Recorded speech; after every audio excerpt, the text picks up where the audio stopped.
welcome to Long Shots Golf Betting Podcast here on the VSiN Podcast Network. Matt Brown, Kelley, Bydlon coming to you here as we get ready to talk the AT&T Pebble Beach Pro-Am. Kelley, Bydlon, this is elevated event, so we are going to have 80 golfers. There's going to be no cut. So one thing that we always say with these no cut events, just remember the payouts are not going to be what they typically are. And also if you're playing placement markets and head-to-heads and stuff like that, just be aware that you can get run down in situations where you would not have been able to be run down before. One of the advantages that we do have when we play these head-to-heads, and I say advantages, certainly I guess it could go the other way too, but there's a cut, and if your guy makes the cut and the other guy doesn't make the cut, you've already won, right? I mean, you've won halfway through the tournament as to where everybody guaranteed 4 rounds here in this one.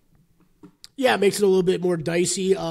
Yeah, that's a good point. While we're going through PSAs, the first round leader markets as well. This will be split up by course, most likely at your sports book. If you can find a book that offers everything for first round leader, great, go attack it. But just be very aware when we are playing in these tournaments where these guys will be playing on different golf courses for round one. They usually post multiple first round leader markets. So, yeah, all the PSAs of just little different tournaments that we get involved in. Guys, stick around. We will have at least 14 different bets that have made our accounts that we will talk about. And maybe we'll talk ourselves into another couple other bets over the course of the podcast here. But as we mentioned, this is, in fact, the AT&T Pebble Beach Pro-Am. This is the West Coast swing of everything that's going on right now. It is a 2-course Pro-Am style event. They will go between Pebble and Spyglass on the first 2 days. Then the amateurs are going to take off, and then they will play the final 2 rounds on the Pebble Beach course. So 3 total rounds on Pebble, 1 over on Spyglass. And again, the amateurs will stop after the first 2 rounds as well. If we look at this elevated event, $20 million purse, 80 players, and with that comes, some guys that maybe you're getting in aren't in the greatest of form, but, listen, it is guaranteed 4 rounds, so we'll have to take that into account whenever we really get going out of this. 27 of the top 30 players in the world are going to be here. In Kelley, Bydlon, we have the return of one Scotty Scheffler, the return of one Jordan Spieth to go along with a bunch of the other household names that are in the field. Yeah. One of those names is bigger than others for sure. But yeah, I shouldn't say that. I guess I'm excited, maybe especially this week, to see what Jordan Spieth could possibly have coming back from injury. It'd be nice to see Spieth get his game back together. I know I'm one of his constant haters. It feels like I just hate how much he talks to the camera and talks on course.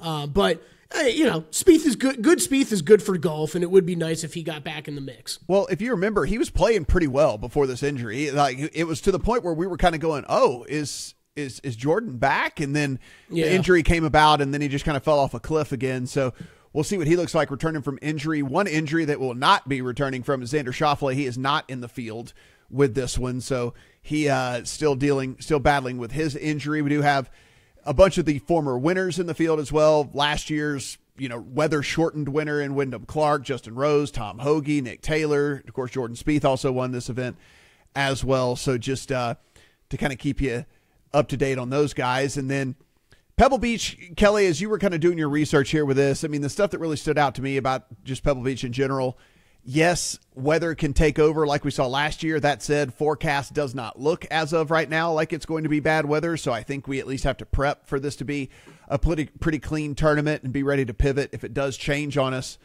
there. Small greens. This looks really calm. Yeah. Like really calm, Matt. I mean, it is the number one defense of this course. And yes, I was a little shocked to pull this up and be like, oh, this is, at least for the first 2 rounds, as of right now, on Tuesday at 4:30 p.m.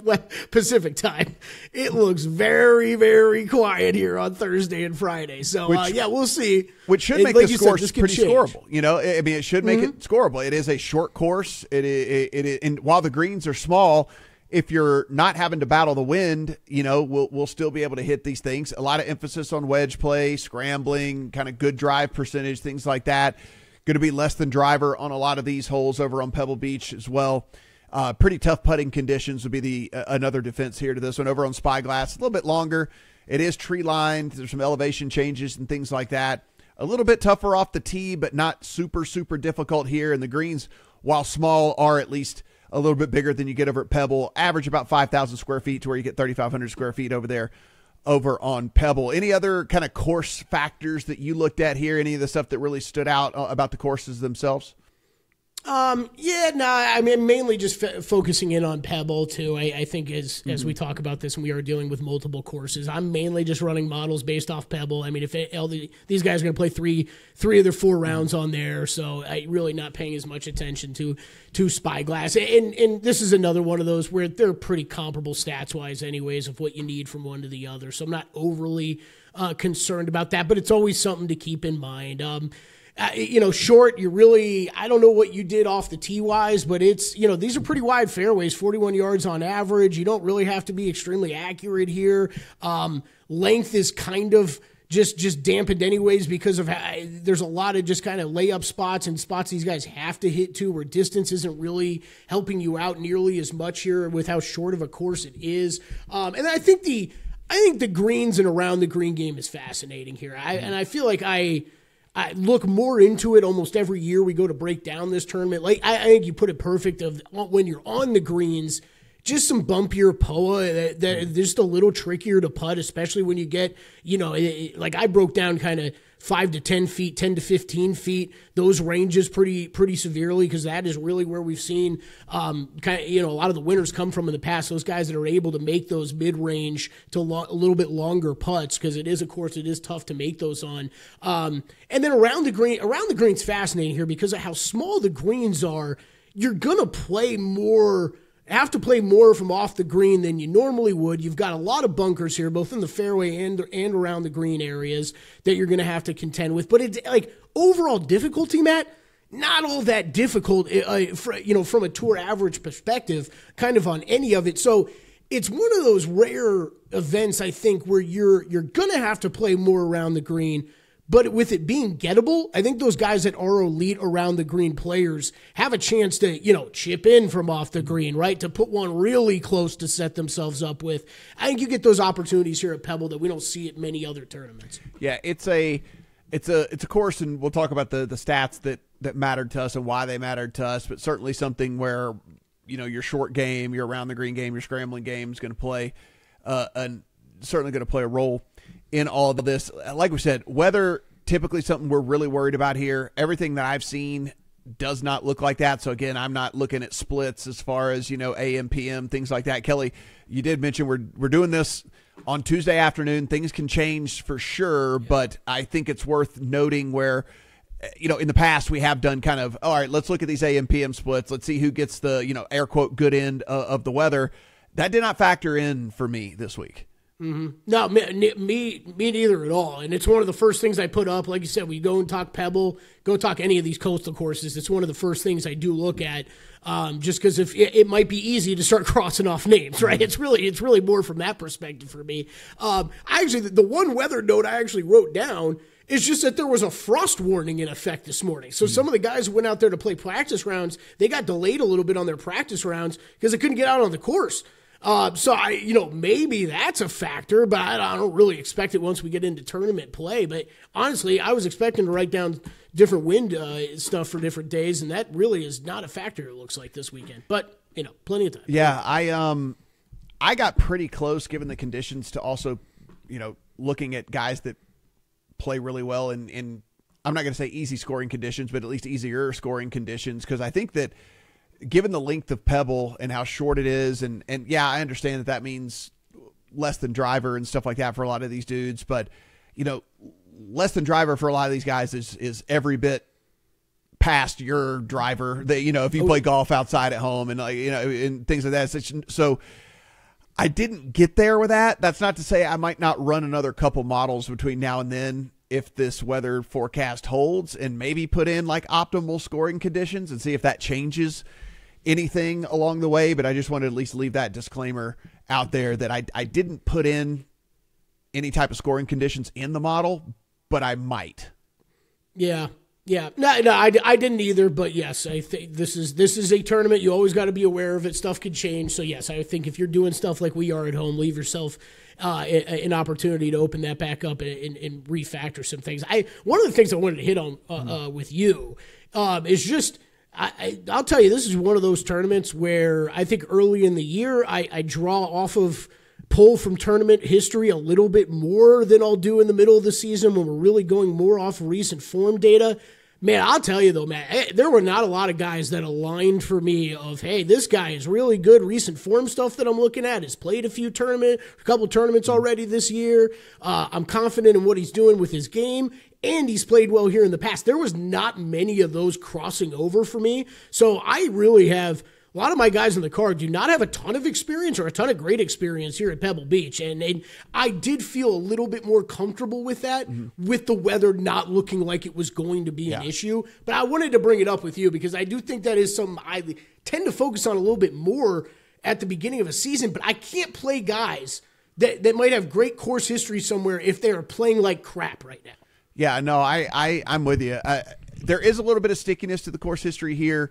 That said, I'm just not a big course history dude. And I know that, I know some courses just fit guys' eyes better than others and stuff. And, so I totally get that. But I've just never really had a ton of success factoring in course history into stuff because I think it ends up outweighing. So, people can run hot, right? People can run hot or cold at a place, and I don't want to get skewed just off of because at the end of the day, it's going to be a limited sample size for a lot of the golfers in the field if you're doing course history. There's only so many rounds that some of these dudes can possibly have played, right, at these courses. And so what ends up happening is you get these super small sample sizes. It kind of skews the outcome. Some of these dudes who have never played it, then they fall in your model and all the different stuff like that. And so I just try not to, but that's just me. So here's maybe my perfect example that I'm bringing up this week. This is one Patrick Cantlay.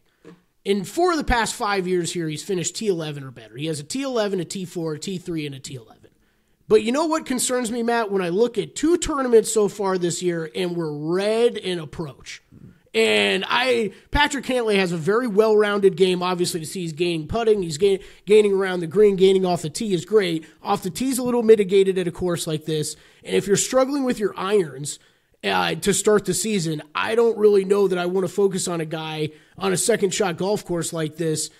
Even if he has great course history. And this is, it's early in the year, like you said, with limited data from course history. This is limited data, obviously, that I'm pulling from 2 starts this year at the American Express and the Century. But I think this was one of those tournaments I ran into that a little bit more where I'm like, I'm not playing a guy like that if he can't hit his approach shots well right now. Yeah, no, I totally get it. If we look over the odds board with all the big guys showing up, return of Scotty Scheffler, he is your overwhelming favorite here in this tournament.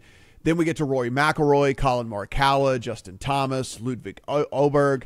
Patrick Cantlay, again, despite that recent form stuff, is still up there. Hideki Matsuyama, Sung J M, Tommy Fleetwood, Sam Burns, Jason Day, Keegan Bradley, Wyndham Clark. And then once you get into kind of the Victor Hovland, Corey Connors, Taylor Pendrith area, you're starting to get into that 55 to 60-ish to 1. With those guys, Will Zalatoris, who ended up pulling out last week, I'm pretty sure that was just because he knew he was going to be back there in a couple of other weeks. He is on the board here, about 55 to 1. Max Grazerman, Russell Henley, Matt McNeely, Tony Finau, way, way, way down. And a lot of that is recent form too, Kelley. I mean, we're not used to seeing Finau, as far down the board as he is, but he has been struggling, maybe dealing with an injury himself. Shane Lowry, Sepp Straka, and then Tom Kim. So there's some very interesting names that do have some bigger numbers attached to them than we normally see. But a lot of that could be not only recent form, maybe dealing with some injury type things. And maybe a lot of that just has to do with the win equity for some of these dudes too. Yeah, I think you're right. And look, I'm we're like we've been talking about, we're drawing off of limited data to start the season. We've seen bombs win here. There is no reason. I mean, Wyndham Clark a year ago, I know we didn't even complete the tournament, but 70 to 1, Wes was on him, hit that, got that home with Wyndham Clark. Like this is, guys can do that. So if you told me you felt great about Tony Finau this week for whatever reason, I can tell you that he hasn't looked great to start the season, but it's only in a couple tournaments, and you're getting a longer number on a guy who's played pretty well over the past couple years of his career. So him specifically, I think I'd still be concerned with some of the injury stuff, but we will caution everybody we feel like we should caution on, but we're still so early in the season. I think so many of these guys could win, and it would not be a shocker at all. Yeah. So as far as the model goes, disclaimer, as we say all the time, guys, that we don't code. We are using the skeleton of some very smart guys out there in the industry. I run models on 3 different sites. I think Kelley does 2 different sites, and so we kind of like try to figure out where there's crossover and where there's value for all of that. No shocker, I think, if I told you who was at the top of all these models. Obviously, approach is huge here. It is a second shot golf course. If we're talking about less than driver, we're not really worried about anything outside of where's that second shot going and what are they going to be able to do with it. So approach number pretty heavily weighed for me. We talked about the around the green stuff. They are super small greens, and so even good shots might not end up on the green as well. And so with that being the case, did look around the green, did look at scrambling to see which dudes are going to be able to handle that.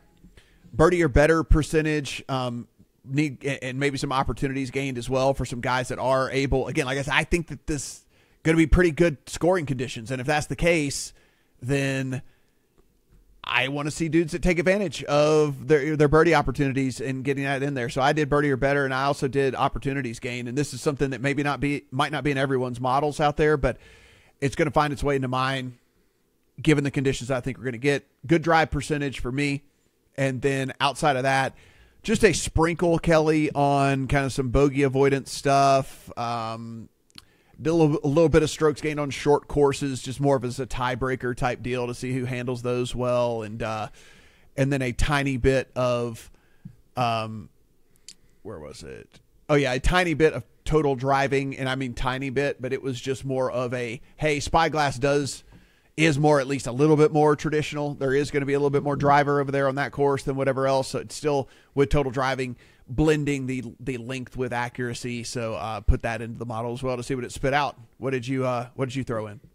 Yeah, you pretty much hit on everything. I guess the biggest difference is, right, for me at a course like this, it is de-emphasizing a lot of things off the tee. I do think that you are still, it's wide fairways, but accuracy is still important here. The other thing to keep in mind, it is the Pro-Am those first couple days, so you're not going to have crazy rough or anything like that too. So even if these guys are spraying it a little wide, they should be okay. But we've still seen the accuracy play. I mean, being in the fairway is still better, and being where you want in the fairway is still better than being in the rough. So good drives gained, a little accuracy stats off the tee, but really overall, of how much I look off the tee stats, pretty de-emphasized this week compared to other weeks.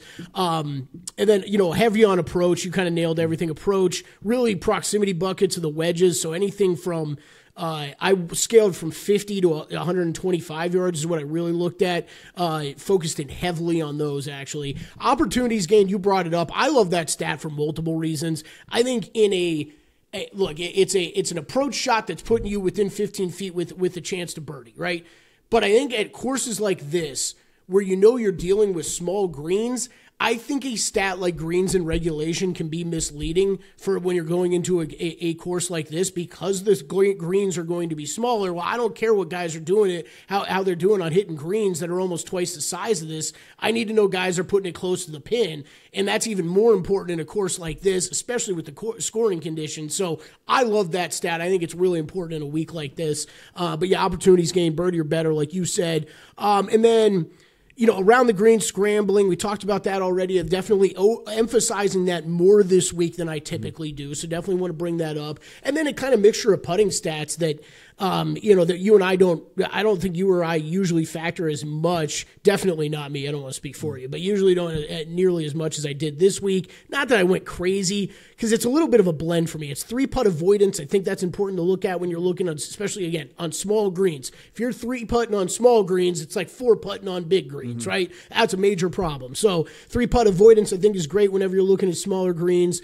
And then I did a little bit of, putting on POA, because that's what we're going to be dealing with this week, and kind of 5 to 10 and 10 to 15, like I brought up earlier. Just kind of wanted to look at a couple different lengths where guys were coming at from putting wise. Then you said it already, short courses definitely factored in as well. Guys, remember, everything we do on this podcast is absolutely free. So if you are listening over on your podcast of choice, if you want to subscribe, rate, review, do appreciate that. And if you're over on YouTube, hello, this is what we look like. And appreciate a subscription, hitting that subscribe button as well. Maybe a thumbs up. Let us know in the comment section how you are going to be playing this tournament. Kelley, for me, to no one's surprise, shocker, number 1 overall, Scotty Scheffler. I mean, he's going to be the number 1 guy basically in every single model that you run, unless you run like I ran a super short Form 1, and obviously he was, he's been out for a little bit, so whatever. But outside of that, he's the number 1 golfer. But I mean, as I started to build my card, and like we said, guys, we got you, over a dozen bets in the account. One name that kept popping up for me that I don't know what his win equity is, so I ended up not doing it from an outright standpoint. But Adam Scott kept popping up in the model. Adam Scott was like getting really pummeled in the model for me. And so to the point of one of the models I ran, he was first actually overall ahead of Scotty, which is the weirdest thing.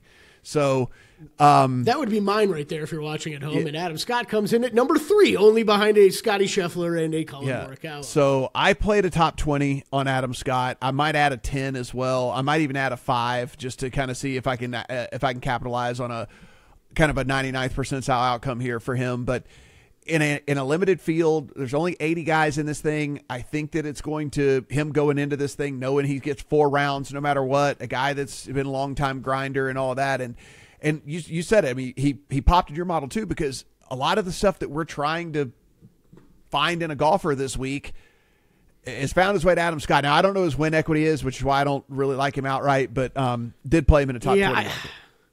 I got close. I don't know how we got to this route first, but I'm very glad you brought up Adam Scott, because he was one of the guys I spent some of the most time on.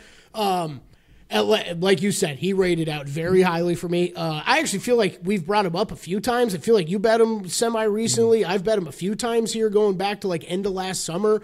He had a nice streak kind of in the middle, late last summer where he was playing some really good golf, and it's kind of kept it up. And I think it's like last 36 rounds, 19th on approach in the field, 25th around the greens, 3rd in par 5 scoring. I do think I did factor in par 5 scoring. I don't think I said that one earlier, but you got 4 par 5s. You got to score on them this week. They're the scoreable holes on this course. Some of the par 4s are very tough. So some of the par 5s you got to take advantage of.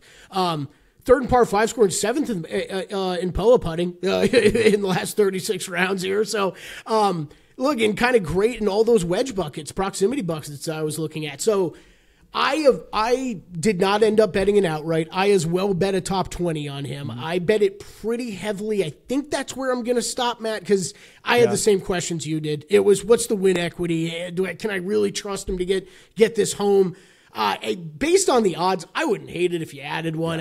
We've kind of seen some of these longer shots win. If he gets a hot putter and some wind comes into play or whatever, he could be very live. I wouldn't hate it at all. I got very close to pulling the trigger on it. I did not, though, and it was top 20 for me as well. 2 other placement markets for me. JJ Spawn inside. I did a top 20 on him. Can't pull the trigger on him and outright either, even though he was just lighting up the model too, mainly because his around the green game is so up and down and is really, really volatile. He lost around the green in 3 of his last 4 tournaments as well, which doesn't make me feel great with all that. Though he did at the Farmers last week get post a green number there in around the green.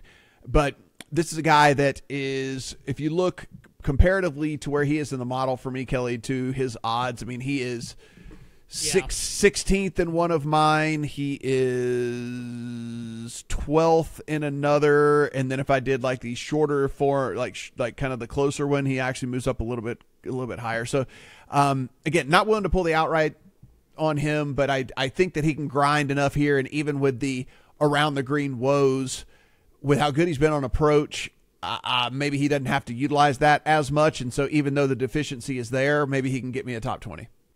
Yeah, so what I've bet him once or twice already this year. He's kind of been up there almost every week when I'm looking at stuff.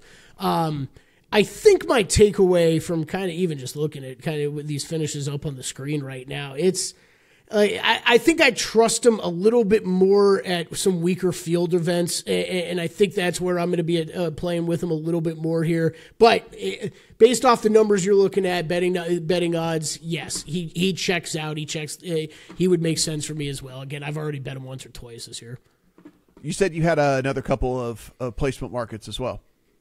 I did. I have top 20 on Adam Scott. So no outright on Adam Scott, just the top 20 on him. The other guy did not bet an outright on just a finishing position market is Tommy Fleetwood, top 20 on Tommy Fleetwood.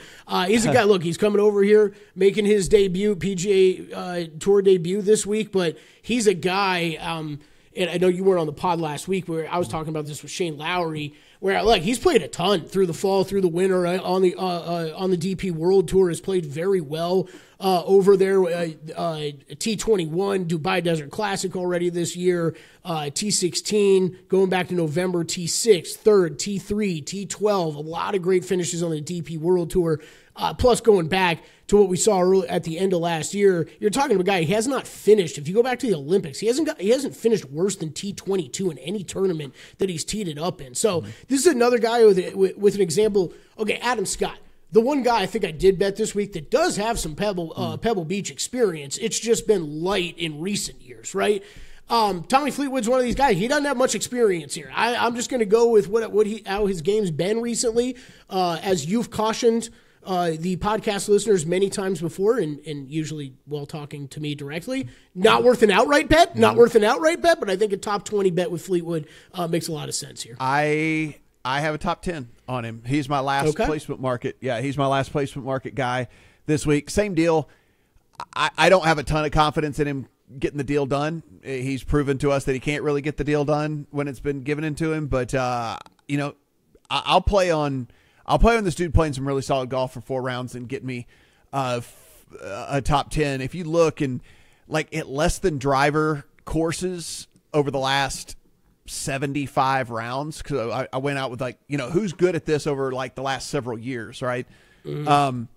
He's 5th overall in this field in tee to green, in these kind of less than driver courses. And look, if you can get me tee to green at the 5th best rate, then I'm feeling pretty good about that. I know you got to do some other stuff outside of that, but the putter in general and things like that, I understand all that, but just get on the green and I'm feeling pretty good. If you suck at putting that week, then you suck at putting that week. It is what it is, so mm-hmm.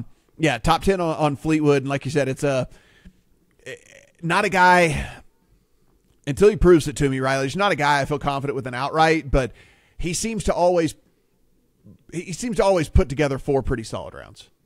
Mm-hmm. Yeah. No, I'm in on him this week. I like him. A lot in those top 20, top 10 plays. I think Fleetwood and Adam Scott make a lot of sense. I'll bring up one guy real quick because the only other I bet 2 other top 10s, but they're just to cover a couple outrights that I bet on the guys as well. One other guy that did not make the cut for me. I'm wondering if he did for you though, because he did kind of when Matt and I talked about we're using multiple sites. He was kind of the guy that kept popping on multiple sites.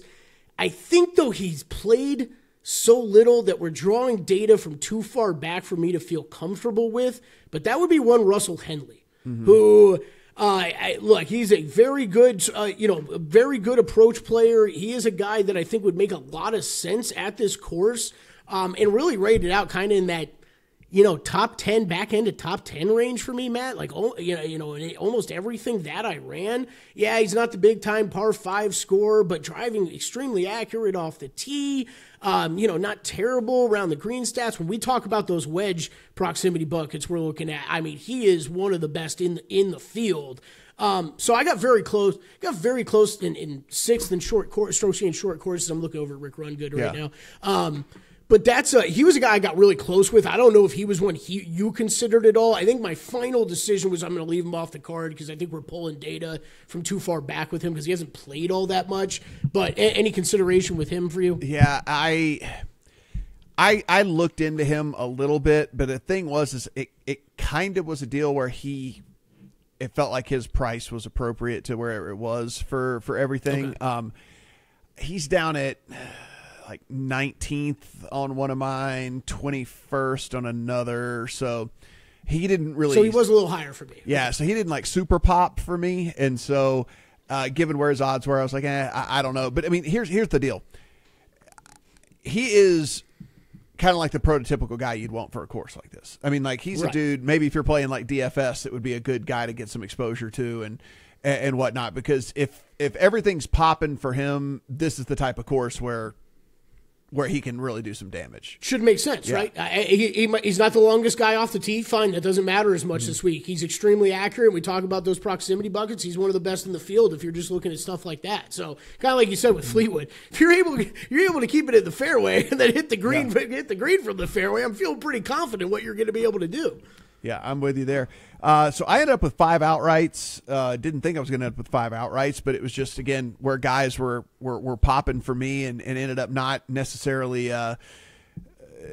like matching what I thought the odds should be to them. I actually did play 2 shorties and then 3 kind of longer guys. The 2 shorties for me, Justin Thomas and Hideki, both of them. Sorry, I feel like I could have guessed this. Yeah, I mean, both of them just ridiculously high. I mean, the one model I ran, like the super short term model, like Justin Thomas was actually number 1 in that one, in the super short term one. And so I get it. 14-1 is not sexy. It's, but I think JT's kind of like figured some stuff out here.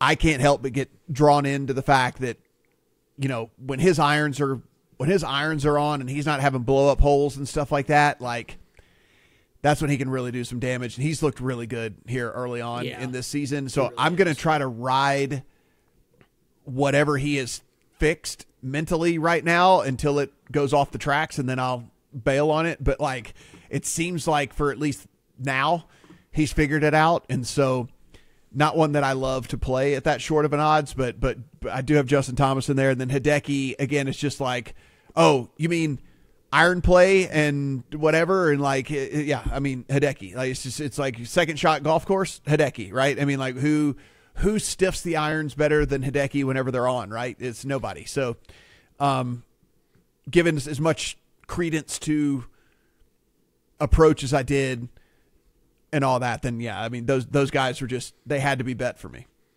So before I even looked at anything stat wise, and just pulled up the odds board, I thought to myself, the name that jumped off immediately was Hideki Matsuyama. And I'm like, I don't really get how this guy's this much longer. I mean, look, they're all kind of bunched at the top, right? Once you get past Scheffler, everybody's kind of bunched relatively, right? But I don't really know that I'd definitely be putting him longer than a couple of these other guys, like a Cantlay, barely shorter than a Sung Jae. I mean, I think Ludwig Oberg's going to win like 3 times this year, so like I want to say he should be like the same price as him, but maybe he shouldn't. I understand from a sportsbook perspective keeping Ludwig shorter. But man, I was like, I can get mid-20s or low mid-20s on Hideki Matsuyama, a guy who, correct me if I'm wrong, 3 finishes this year, T32, T16, and a win. And then what kind of golfer are we looking for this week? Exactly what you said, Matt. Like, okay, we got wider fairways here. I don't have to worry as much about Hideki spraying it a little bit. Hits it into the rough fine. The rough is cut down for the Joes that these guys are going to be playing with in the Pro-Am. And I need someone who's great with wedges and great around the green. Like, it's Hideki Matsuyama. It just screams at you. He's just not a guy who's played here a ton in the past. So yeah, it's not a lot of great tournament history to pull from, but he was the first guy I gravitated to. And look, Hideki's becoming a problem for me. I definitely bet him too many times last year. I only bet him when he didn't win last year, and that becomes frustrating. Same thing this year. I wasn't on him when he won the one he won this year. So we'll see what me and Hideki's betting relationship is like going forward. But I am back on him. I played an outright, and I played a top 10 on him this week. He was the guy that jumped off the board as soon as I pulled up the odds board this week. So I am absolutely in lockstep with you on Hideki. Is he the shortest guy you played? He is not. He is not. I was only laughing because you brought up JT and Hideki because I didn't play JT, Matt. Who did I play instead of JT? You played Morikawa. I played Morikawa. Yeah. Of course I did. I'm like, I feel like I could have guessed this about you. You could have guessed this about me. Don't get me wrong. I mean, JT was definitely in consideration. I completely understand why you're going that way.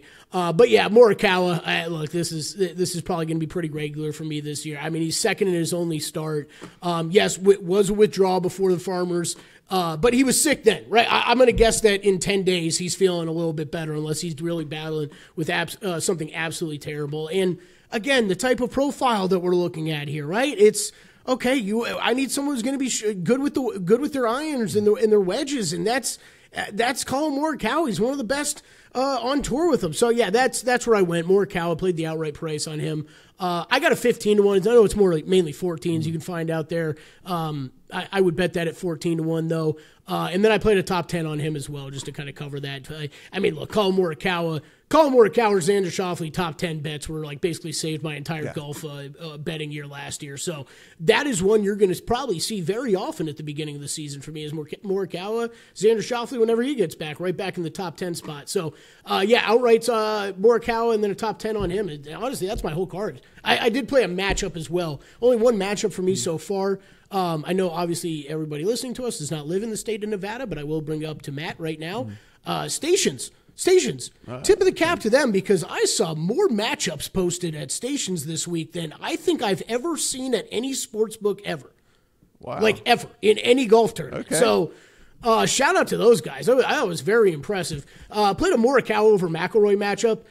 Plus 105 on Morikawa. Obviously not a huge price there. This just isn't, and we could talk about some of these other guys at the top of the board. This just isn't the perfect course for a Rory McIlroy, right? And another guy doesn't have a ton of experience here over the past. I'm willing to go to battle with Collin Morikawa to finish out better than him. So that's one tournament matchup that I did. Yeah, I flirted with Justin Thomas over Patrick Cantlay. I haven't done it yet. I might still do it. Depends on where the price ends up going on that one. But I have him just exponentially better than Cantlay according to all the numbers and all that. And like, it seems to me like that's something I need to get in on.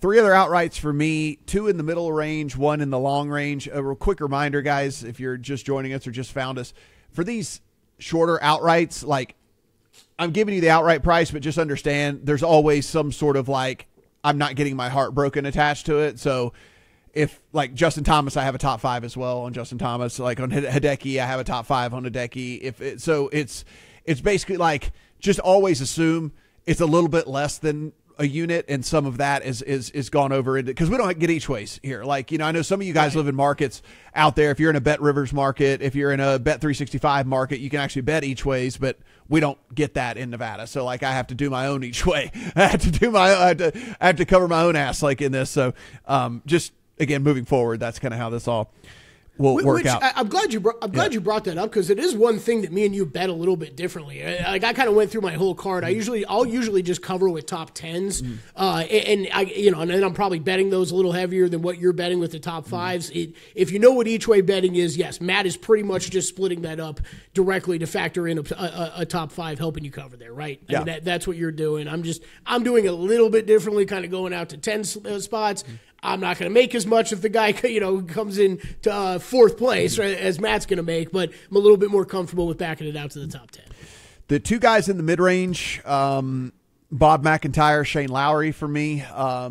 Lowry just destroyed I couldn't believe how high he finished in all these models. I mean, like it was something else. But then you go in and you start to realize, like, I mean, what were the stuff that I was looking at, right? Approach. He just is like a monster on approach, and we're not necessarily worried too much about any of the other stuff. If this is a second shot golf course, hopefully the putts will be so close. I mean, he lost a ton at the Farmers, but he gained in Abu Dhabi 2 tournaments ago. So it's just kind of like one of those deals where, like his putter's going to come and go. I'm all right with that when you're betting an outright guy at 65, 66 to 1, something like that. I mean, I'm just hoping I'm on him one of the days that the putters would go instead of one of the days that the putters not there. So, but again, fantastic, ridiculously fantastic approach.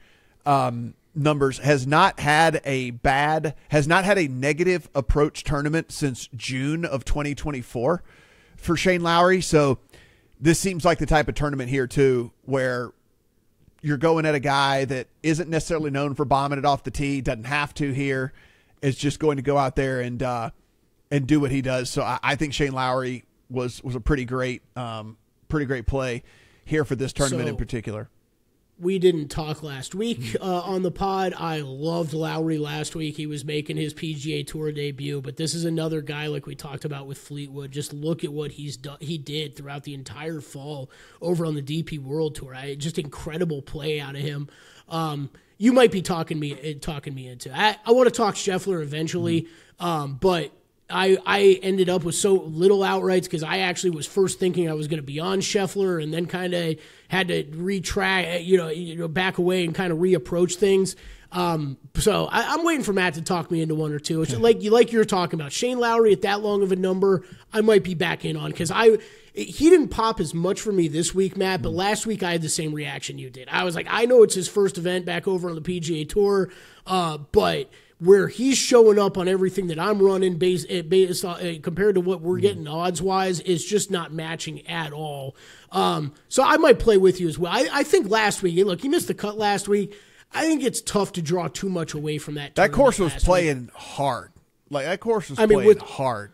With what the wind was doing to those guys, and sporadic too, right? It's a little different if it's consistent throughout 4 rounds of golf, but it wasn't. And you just don't know what guys got affected more than others, and who was sick or not, right? A bunch of these guys were sick last week. And he's not a bomber, and that's a course, the longest course on tour. It's just, there's a lot of stuff that I think shades back to Lowry this week as opposed to last week. I mean, if you look again on find him outing him in kind of the short-term model, last 20 rounds, this is a guy who's first overall in the field in approach. He is second overall in approach over the last when I went down to 20, I just added in a bit of last 36 just to see, as a blended part of the model. He's second overall last 36. He's inside the top 12 in good drive percentage and total driving and all of that for him. So Lowry, just that number was way too long comparatively where he showed up in the model. Kind of the same deal with Bob McIntyre. Bob McIntyre is as high in one of mine, Kelley, as 9th overall for Bob McIntyre. And yet another dude that if we're just kind of looking for an all-around, well-rounded game where you don't have to bomb it off the tee and you don't have to really worry so much if you do spray it just a tad, then Bob McIntyre's kind of your guy. And so that's, again, he was as high as 9th in one of mine, and that's with him being 67th out of 80 in good drive percentage, 66th out of 80 in total driving, and he still finished 9th in the model to let you know how high that he was in some of the other categories. So Bob McIntyre for me, and then I rounded out the card with Nico Echevarria. Nico, inside the top 10 in every single version of every model that I ran. Really? Yeah. Okay, I only say it like that because he was, I think, 5th in one that I ran, but then mid-20s or 30s or something in a couple of the others that I ran. And again, it just goes back to when we're prioritizing some of the stuff that we're prioritizing, right? This is a dude that makes a lot of birdies. This is a guy that avoids bogeys. This is a guy that goes out there and puts it in the fairway a lot of times, kind of 15th in good drive percentage, all that. Nothing really jumps off the page to you about Nico, but it seems like everything just kind of blends and meshes together. He's inside, again, the kind of the top 25 in just about every single category. Well, you're talking about a dude that's as long as 150 to 1 out there. So if you're getting a guy whose stats show up where his show up, but you're getting him at 150 to 1, then, that was where I kind of had to pull the trigger here. As far as everybody else, we kind of talked about everybody else that really was in my top 10, Kelley, except for Sepp Straka, who was in the top 10 in one of mine. So didn't consider Sepp, probably should. And then who was the other one that I was going to say that was right outside of the top 10? Harry Hall. I don't know if I don't know if me and you have ever talked a tournament where seemingly we are aligned as much as this. Yeah. Harry Hall was popping in mine. Yeah. Like I said, Nico was very high in one of mine. Robert McIntyre, like you said, I considered very heavily as well because he was kind of in that. I think it was like you for who did I bring up earlier? Henley. Yeah. Right? Like Bobby Mack for me was a little further down than what you had, but he was someone I still looked at.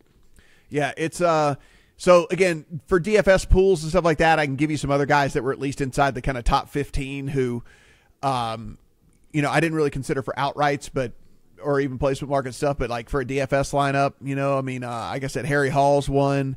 Ben Griffin kind of popped in one of the models. Nick Taylor popped. Now there's a guy who has incredible course history. Yeah, Nick Taylor popped in one of mine. And again, I didn't all he does is win. Yeah, and I didn't spend an outright. Yeah, I didn't put in like any, as far as course history. So he just was getting there even without the course history. And then in kind of one of the shorter term models, let me see. I talked about Sepp. JT Poston was inside the top 15, and Ricky Fowler actually was inside the. Really? Was inside the top 15 in one of them. So okay, again, that's finally one I'm surprised to hear. Yeah, guys that I didn't. Again, I don't have bets on them, but if you're playing DFS or whatever, like this is kind of how you might want to round out your lineups with some of these cheap guys that did make it pretty high up in my model. What are you doing for one and done this week? I don't know. I'm getting my Shane Lowry bet in right now, okay? That is the I'm joining you on Lowry. I was so high on him last week. Felt like such a jackass on this podcast talking him up so much. I could not believe what the number was on him last week. Yeah. And shout out to Stations again, 66-1 on him. That is by far the longest number that I'm seeing. Holy cow. Yeah. Okay, that bet's in. One and done. Let's see. I don't know. I think this is always a tricky time of year and a tricky course. It's an elevated event, so you need to hit here. Like you got to get someone in the top 3 at least if you want to really make a run at something. So it's like you're going to use a big name. It's just what big name are you going to use? Like that's basically what it comes down to. Like who are you going to, for lack of a better term, burn? You know what I'm saying? I think Tommy Fleetwood is the guy I'm going to burn. Okay. I hadn't really thought about it a ton until right now, but I think Tommy Fleetwood is who I'm going to use, actually. Because you know what? He's a guy, at least I've got, that's put more numbers up in over the past 3-4 months than most of these guys. So you can feel a little bit more confident with that. And if none of my guys I'm really leaning on for heavy course history here anyways, then I'll go with that. I don't think I'm ready to use Colin Morikawa yet. I'll probably be saving him for a major. Decky this might be a good spot. I mean, like, how much are we baking in, Matt? Like, is the market baking in just because he won like recently? He's not going to win again. Yeah, I don't know. I know it's so dumb. Like, and so here's where I think I'm going to go. I think I'm going to go Justin Thomas while he's playing good right now because I don't know how long it's going to last, right? And so if I can get a guy on a course where I think he can play well anyway, and he certainly is, air quote, one of the big boys, he's not going to, if he finds himself in a dogfight on a Sunday, he's not going to, be scared of any of those guys or whatever.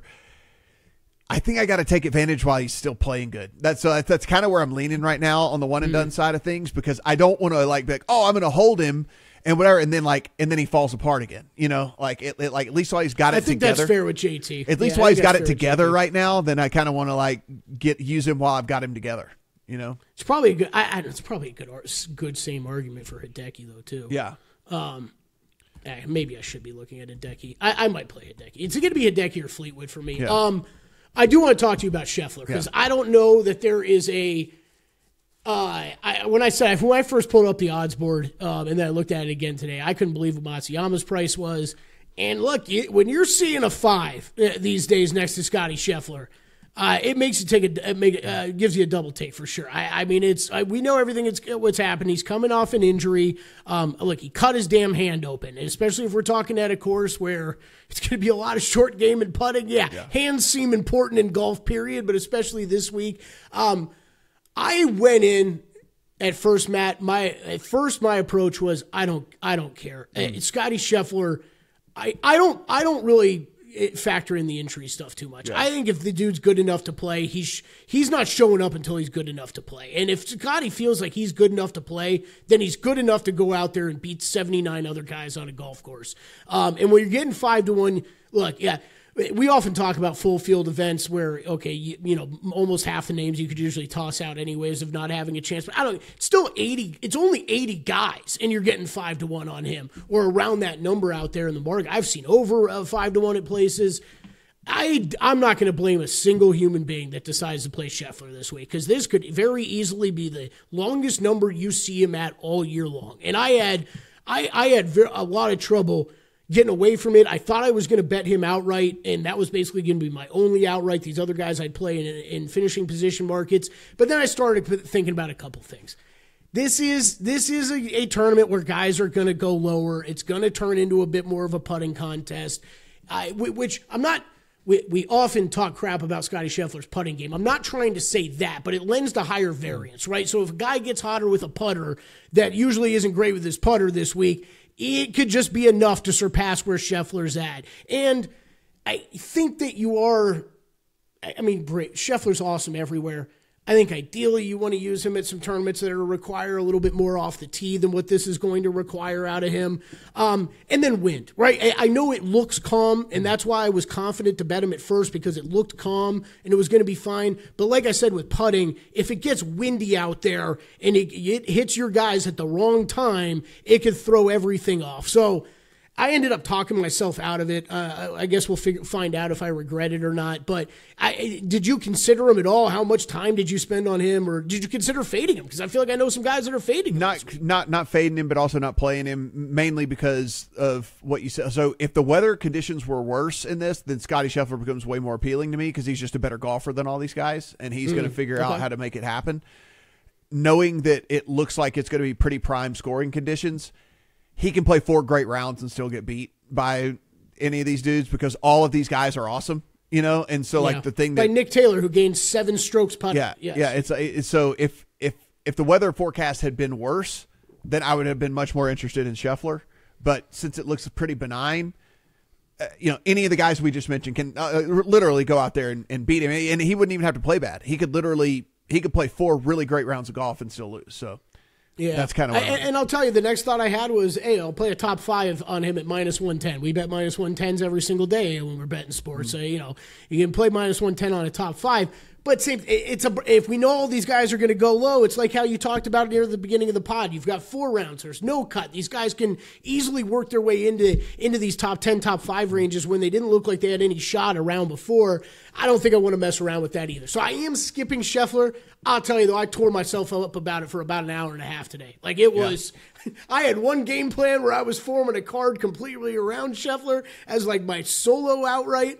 And then I kind of started to sour on him and pivoted away. So just wanted to bring it up because that's really where my thoughts were at with this tournament. Yeah, no, I agree. It's a good discussion to have. Like I said, I would probably be on him if the weather looked worse, but with it being the way that it is, I think any of these guys can kind of go out and get one round where they go nuclear and surpass him. So that's kind of my only deal with that one. Guys, again, as always, this is completely free, so please go in, hit that subscribe button. If you're over on the audio side of things, we'll say the whole subscribe, rate, review thing. And if you're over on the video side of things, go ahead, hit that subscribe button, give us a thumbs up, let us know in the comment section how you are going to be playing this one. Again, all of our final bets will be up over at VSiN.com/picks, so go in. And if you're not already a VSiN Pro subscriber, we're running a $59 off for an annual subscription special right now. So take advantage of that. You can get not only me and Kelley's thoughts on all this, but every single person on the network that comes on and talks golf this week will have their selections up there on VSiN.com as well. For Kelley, I am Matt. Good luck on all your AT&T bets. Thanks for watching, but don't let the betting insights end here. If you want an extra edge this football season, you can get a month of VSiN Pro right now absolutely free. That means access to our betting insights, analysis, and tools like our betting splits at zero cost to you. Click the link in the description to sign up.